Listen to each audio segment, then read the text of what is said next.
راسه زه اجان در ښکاره کوم، مشران در ښکاره کوم، په ژره در ښکاره کوم، په سپینه ژره در ښکاره کوم، ښه ښایسته کمرې لونګۍ یې تړلې دي، راسه کشني کشني بچان د بل چا د ځانه سره لګولي دي، 20,000 25,000 50,000 تنخوا ورکوي، بیا یې خپل موټر کړی د کروڑ والا دا چلوه. تا دې د الله هغه کلام ووایي چې الله پر محمد رسول الله را نازل کړی، دا تا د چی دپاره کوي؟ ما دا وصیت دی چې تاسو خپلو کورو لره کم قاریان راځي، قاریان کم د ټیوشن استادان دا بند کړي. خدای دې ګرڅه ستا په لور قرآن زده کوي. راسله ما پوښتنه وکړه، خدای دې ګرڅه به ستا لور ستا بچی داسې انپړه کړي چې هلته کاغذان ټولې عزت به دې بچای وي، عزت به دې بچای وي. علیه صلات وسلام نه یو سړی راغی، پوښتنه یې ځینې وکړه، ولې یا رسول الله ما ته داسې لاره راوښیه چې زه د رسوایي څخه بچاو شم. داسې لاره ما ته راوښیه چې زه د رسوایي څخه بچاو شم. د الله رسول ورته ویلې ول د بدکارۍ څه ځان ګوره. بدکارۍ پېژنې؟ زه به هغه تورې نه وایم، سبا به بچیان په کور کې د زما بیان اوري نو هغه تورې زه وایم نه. بدکاري د دې څه ځان ګوره، الله به تا د رسوایي څخه بچاو. دا بدکاری دومره عامه سوې ده، دومره عامه سوې ده عزیزانو، په خدای قسم کې خلک ګناه بولله. زما او ستا په ښار کې ورسه دغه خلک دي، کمرې نیولې دي، مکانونه نیولې دي، کورونه نیولې دي، بس بیا دی راسي په میاشتو په هفته کې 2 شپې کوي، بیا بغیر د بدکارۍ نه شپه تېروي نه ورځ تېروي. دا زما او ستا په دا ښار کې در ښیمه، په خدای دې مې قسم وي، په خدای دې مې قسم وي چې ور دې ولمه داسې به در لاس ونیسي چې دا سړی دی. ماښام دې څه کول، وړمه شپه دې څه کول، هغه بله شپه دې څه کول. زه به تاسو ته عجبه نولده وکړم. بده خبره ده، ډېره بده خبره ده. زما خبره چې هر سړی واوري ډېره بده خبره ده، خو صرف زه تا په دې خبره خبروم. ما لره یو ځوان راغی په دا اوس تېره هفته کې چې راغلی په ژره. ځوان ویلی ول مولوي صاحب ما خپله مور د یو چا سره په بدکاري لیدلې ده، زه څه چم وکړم؟ ما خپله مور ما ته لار راوښیه، لار. دا موبایل چې ما تا ته راکړی دی دا یې د دې دپاره نه دی راکړی. دا اوس صرف صوفیانو څو بې عزتي وشوه د دا موبایل په برکت، او زموږ د هغه زنانو چې هغو برقې کولې، زموږ د برقو د دې ژرې څو بې عزتي وشوه په دا ښار کې. ورسئ دا لږ خشه چې سره دورې د هغه په ټولو خبرو خبر دي. نن چې حاجي حج لره ځي،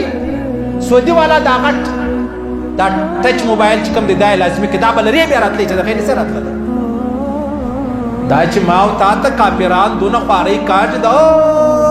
غرب په لمن کې په څوکه کې تنبه لګولې ده، دا یې د دې لګولې ده. ورسې زموږ ته یې سارا ولره، ورسې وړه نسته، غوړې نسته، ډوډۍ نسته، اوبه نسته، بجلې نسته، ګیس نسته، نیټ سته، نیټورک سته. انجونې دې څه وایي، ښځې دې څه وایي، الفان دې څه وایي، بیا وایي وایي ما خپله مور پر بیا لارې ولیدله، لار راوښیه. مور وژلی سم؟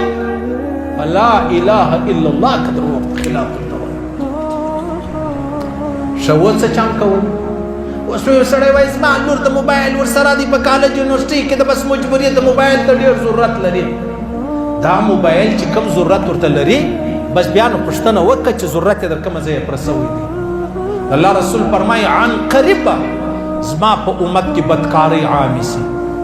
عن قریبه زما په امت کې بدکارۍ عامې سي. د الله رسول فرمایي چې کله زما په امت کې بدکارۍ عامې شوې، د دې به قیدیان ډېر سي، قیدیان. او چې کله د لوط علیه السلام د قوم چمونه عام شو، د لوط علیه السلام د قوم خبرې به در معلومې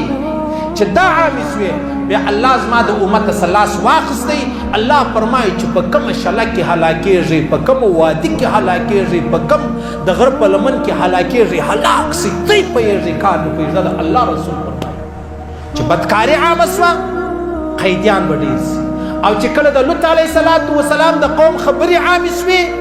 بیا به الله زما د امت لاس واخلي چې په کومه شله کې، په کومه وادي کې، په کوم کډي کې ولوېدو، هلاک سو، ورک سو، غرق سو، تباه سو. الله رسول فرمایي، الله فرمایي ما ته هېڅ باک نشته پر دې خبرو. عن قریب به د الله رسول فرمایي، مدارج نبوه والا حدیثه نقل کړی دي.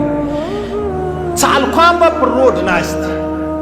په دې الکانو کې به یو هلک زنانه تېرېږي زنانې لره به لاس ورولي بیا د بې دې ډېره معافي نو بیا به په دا ناستو الکانو کې یو ورته وایي ظالمه کم سے کم د دې واله په اخوا خو دې دا کار کړی دا دې څنګه کار وکړ دا دې چې وکړو هسې د خلکو پر مخ د الله رسول فرمایي دا کم سړی چې دا خبره ورته کوي چې ظالمه کم سے کم د دیواله په اخوا خو دا کار کړی وای دا په دغه زمانه کې زما د 50 صحابو مرتبه او درجه الله ورکوي زما هغه 50 صحابه چې زه لیدلی یم ایمان یې راباندې راوړی دی پر د هغه ایمان بېلکل رسوي دی دومره لویه درجه به الله په دغه وخت کې و دغه سړي ته ورکړي چې دی ورته وایي ظالمه کم سے کم د دیواله په اخوا خو دا کار کړی و امر بالمعروف دا معنا دعوت و تبلیغ والا دا معنا د الله رسول فرمایي راسه زه اجان در ښکاره کوم مشران در ښکاره کوم په ژره در ښکاره کوم په سپینه ژره در ښکاره کوم ښه ښایسته کمرې لونګۍ یې تړلې دي راسه کشني کشني بچان د بل چا د ځانه سره لګولي دي 100 زره 25 زره 50 زره تنخوا ورکوي بیا یې خپل موټر کړی د کروڑ والا دا چلوه تا دې د الله هغه کلام ووایي چې الله پر محمد رسول الله را نازل کړی دا تا د چی لپاره کوي څوک وایي دا غریب دی څوک وایي دا یتیم دی څوک وایي دا مظلوم دی څوک وایي یاره پلار یې بېروزګاره دی تو خدای ته ووایه د ده پر عزت دې نه دی د ده عزت دې نه دی نیلام کړی تو خدای د ده ویډیو دې نه دی جوړه کړې تو خدای دا ته چې د ځانه سره یو ځای ګرځې دا په کم نیت کوې ظالمه الله ما به دوکه کې معاشره به دوکه کې علاقه به دوکه کې الله خو نسې دوکه کولی د الله رسول یو وفد راغی چې راغلی په وفد کې وفد قیس چې راغلی په دې کې یو داسې کوچنی بچی و چې هغه ژره مره نه و راغلی عجبه خبره ده د الله رسول دغه بچی راواخیستی دا یې د ځانه سره شاته کښېنول د الله رسول دا بچی شاته کښېنول شاته کښېنول چې موږ دې نه وینو محمد رسول الله صلی الله علیه وسلم څوک خطاباز شي او څنګه خطاباز شي پر څه شي خطاباز شي الله چې در ډبرو لاندې کړي یو زلزلې را باندې کوي قاڅالۍ را باندې راولي دا سره بادونه را باندې راولي په جون جولای کې واورې وري دغه دوړې چې دوړېږي دا د دوړو د ګرځو د غبار بارانونه دا دغه وجه ده عزیزانو نورې وجه نشته د الله رسول فرمایي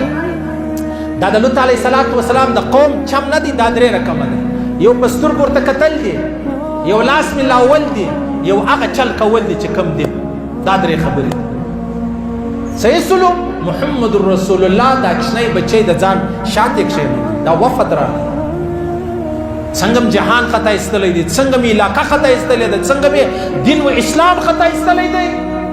په مسجد مې دوکه کوې په تبلیغ مې دوکه کوې په جهاد مې دوکه کوې په ملایي مې دوکه کوې په حج مې دوکه کوې او ستا مقصد نور دی دا کښنی بچی دی دا یتیم دی دا بېوزله دی دا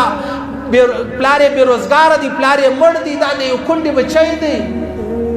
ښه د کونډې بچیان نور لږ ولو څنګه ته راولاړ شوې هغه دې کې پیدا کړې چې ستا دپاره ستا د طبیعت ستا د مزاج مطابق دی تا څنګه د کروڑ روپۍ موټر وده ته په لاس ورکړی دی تا څنګه ښایسته آیفون وده ته وراخیستی دی تا څنګه د ځان دپاره 5 جوړې کوې 5 جوړې د دپاره وکړې خلک خطا باسي د بدکار زو د لواتت زو د بدکار زو جهان خطا باسي دا څونه بد حال دی د الله رسول فرمایي عن قریب زما پر امت دغه حال راسي عن قریب او عن قریب زه تا ته په دغه ښار کې درښایم په دغه ښار کې یوه نه دوې نه لس نه دا مردا خیال دی ډېر زورور اجون دی ډېر زورور اجونه کوي ډېر زورور صوفي دی ډېر زورور پر شریعت برابر دی ډېر زورور د لوط علیه السلام د قوم پر لاره روان دی ډېر زورور روان دی ابو هريره ویل ول کوم رښتیا خبرې شروع کې سر به د چپې خوا راکاټ دی کما وتی ته رښتیا خبرې شروع کړلې ته غوښه بې غیرت ته ملا مې خوښ دی شاید پسته خبرې درته کوي دا ستا زړه تر خوشحاله کوي لا اله الا الله که زړه خوشحاله کوي خدای دې دی خفه که خدای دې دی پریشانه کړي چې کور ته ولاړ شي د هغه مخ پساټې کوم سي دا زما او ستا عزت ولې نه لامېږي زما د بچي او ستا د بچي څه فرق دی زما د بچو د یتیم څه فرق دی زما د یتیم او د بل غریب د بچي څه فرق دی خامخا به زه په خپل بچي خوا بدوم دا نشي کېدلی دا د ایمان تقاضا نه ده دا د اسلام تقاضا نه ده دا د پښتونوالي تقاضا نه ده